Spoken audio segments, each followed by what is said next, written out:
যদি পাকিস্তান জিতে ইনশাল্লাহ বিয়ে করে ফেলবো। সরি বাংলাদেশ জিতলে বিয়ে করে ফেলবো ইনশাল্লাহ।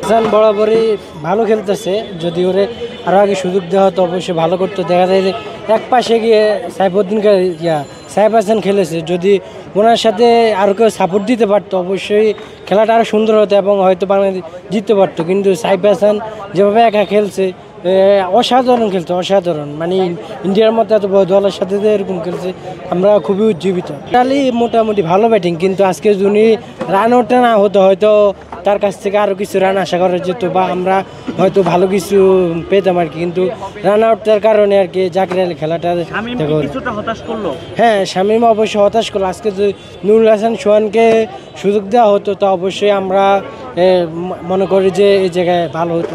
এক কথায় অসাধারণ ছিল। সাহেবের সাথে যদি আরেকজন মানে হয়তো ভালো একজন জাকির আলী বা ইমন একজন যদি ওর সাথে পার্টনারশিপ করতে পারতো, ভালো একটা স্কোর করতে পারতো, হয়তো আমরা ম্যাচটা জিতে যেতাম। এখন আর পাওয়ার প্লেতে ভালো রান করতে পারি না, বাট সাহেব খুব ভালো খেলছে। সাহেবের জন্য মানে কি বলবো বলে বা সাহেবটা ম্যাচটা যে জিতে আসতে পারতো, যদি আরেকজন ওর সাথে মানে সঙ্গ দিতে পারতো তাহলে ম্যাচটা আমরা হয়তো জিতে আসতে পারতাম। জাকির আলীর ব্যাটিংটা আন্ডারস্ট্যান্ড হয়ে গেছে, সেই জন্য হয়তো হয় নাই।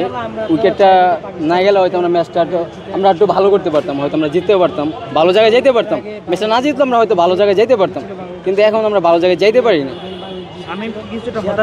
হ্যাঁ শামীম আমাদের পুরোই হতাশ করছে, শামীম তো হতাশ করছে, বাট ইমন আমাদের হতাশ করে দিয়ে গেছে।